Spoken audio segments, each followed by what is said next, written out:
Oh, what do you do when there's no one around and you need someone right now? You go to the place where you can see the super deadly cowboy show. Hello everyone, my name is Charlie, and I will be starting my own show on YouTube called The Super Deadly Cowboy Show. I just wanted to kick things off with dedicating my first episode to the It Only Gets Better campaign. Basically, I just wanted to show that an overly creative, misunderstood kid from a small town can grow up to be a fully functioning, openly gay adult. Although growing up in the Rio Grande Valley of Texas was hard since the culture here is a blend of Mexican machismo and good old Texas right-wing conservatism. It's safe to say that it wasn't the most fitting environment.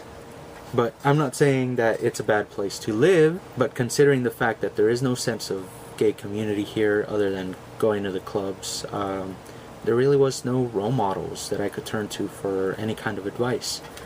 Which is good that we have the internet now, because you can find pretty much anybody on here. Well, usually a lot of people do is porn on the internet, but anyway, stay off of those. Right now, I'm out and open to everybody. Although this wasn't always the case, but I still always knew that I liked guys. I remember when I was a little boy, I would check out cute male teachers, PE coaches, and a lot of my friends were usually the cutest boys in school. Even back then, when I was little, I had a type of guy that I liked. Somebody cool, funny, kind of geeky, and it seems that I've always known what I like. But you know, those silly adults always making their stereotypical remarks about gay people, and hell, when I was a kid, gay guys sounded like these big scary queens that just wanted to eat you up. So naturally, with all this brainwashing, I tended to be very uncomfortable around really femme guys, to the point where I may have been pretty rude to some of them. And for that, I'm sorry. Around my freshman year of high school, I started coming to terms with who I was, but I would still kind of identify myself as a bisexual. I don't know. I had in my mind that it would be more socially acceptable if I still sort of liked girls, but in my case, that was a joke. I always liked guys, but you know, the joke was really on me when I tried coming out to my best friends at the time. Uh, ugh, which, come to think of it, they were always kind of douchey and mega huge losers. But since they were my friends, I decided to come out to them. Uh, well, shortly after I did that, they cut all communications with me. They even went as far as to start spreading rumors that I would do this and that and whatever. Like, so when I was going through school, especially middle school, high school, there were a lot of times where I was alone, and on a couple occasions I would even get picked on. But I digress, and I ended up making a whole bunch of new friends, which quite frankly were a hell of a lot cuter than the last set. It was a group of straight guys who were all comfortable enough with their sexualities to accept me and even let me join in on backyard wrestling, which, by the way, is the former term for MMA. Yeah. Sean was the name of the first boy I kissed, and that was when I was 16. He was my first boyfriend, and the first motherfucker to cheat on me. With two girls, because he was still straight. Yeah. Oh, Sean. So yeah, high school was pretty hard, and thanks to those asswipes that I used to be friends with, telling God knows what to the school administration, I began getting searched by the vice principals, the school's on-duty police officer, security guards almost on a daily basis. What they were looking for, I haven't even the foggiest.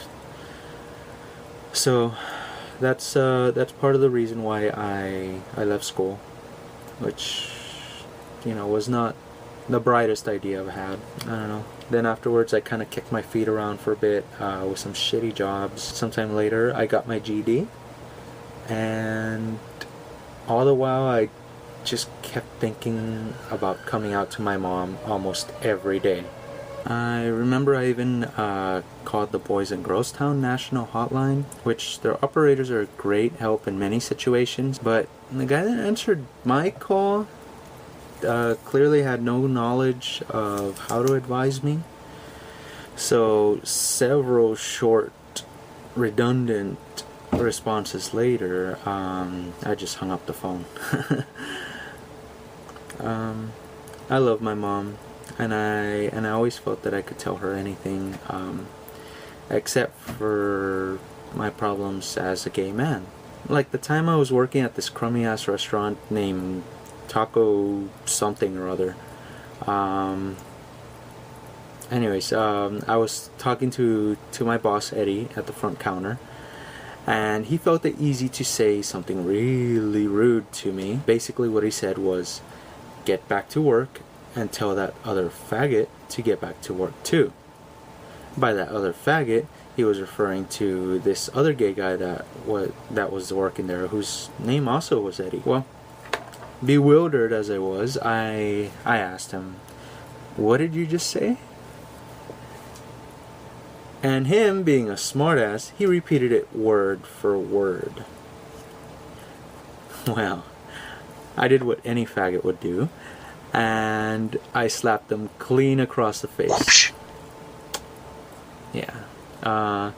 He then said, I dare you, I just dare you to do that again. He was really pissed off at this point. But I slapped him again.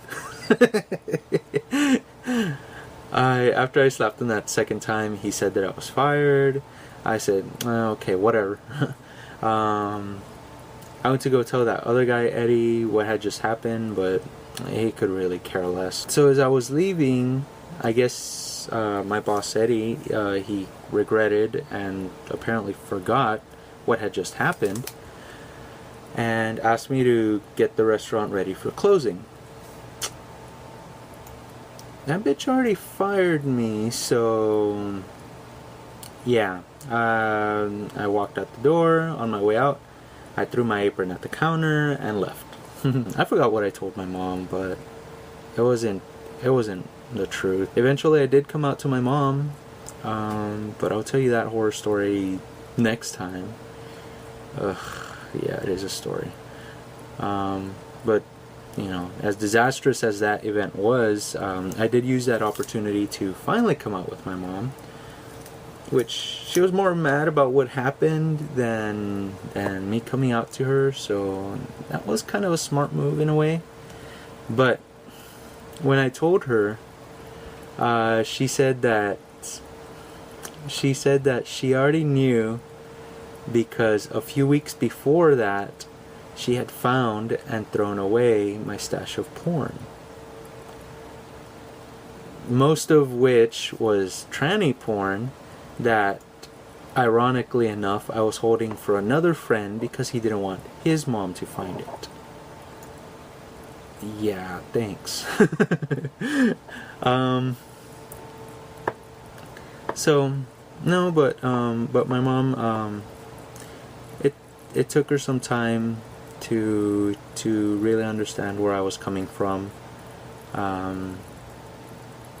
She never stopped loving me. She's just great. She's my mom. I'm sure it was confusing for her to hear it from me that I was gay. Even more so if she thought I was into trannies. Which is okay if that's who you are, but you know, honestly, the female form is just something I'm not into.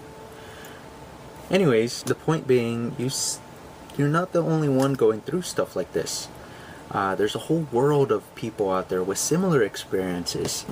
Have you ever seen that bumper sticker with the little rainbow and it says, "We're everywhere"? Well, that's true. I mean, where there's gay doctors, lawyers, professional athletes, police officers, and like me, a writer. So, even though people don't really understand you and you feel alone, just take comfort in the fact that there's more of us out there than you probably realize. And yes, dating is very hard, but once you find that special person that doesn't use you, cheat on you, or hit you, then that's really something quite undescribable and, something worth digging through all that crap for, so to say. Currently, I live with my boyfriend Rainey, who I've been with for 4.5 years now. We have a beautiful little dog named Burger, and we're thinking of one day adopting children. So you see, even if things aren't raindrops and gummy bears right now, if you just keep going, you might just make something of yourself that's worthwhile, or you might come across a new experience you never would have imagined. And, even if it doesn't happen right away, don't worry, there's always something around the corner. There's a multitude of limitless possibilities in this world. You just gotta keep going. And all the bullies of the past, much like mine, will remain a long forgotten memory, no longer anywhere near a part of your life at all. I mean, everybody just moves on eventually. But you know what? I really do hope this was of help to someone, anyone, because it's true. It only gets better, so keep on, just keep on. Thank you very much, everybody, for watching. This was Charlie with the Super Deadly Cowboy Show, and please take some time to like my video and subscribe to my show. We'll be seeing a whole lot more of each other very soon, but for now, end communication. Boom.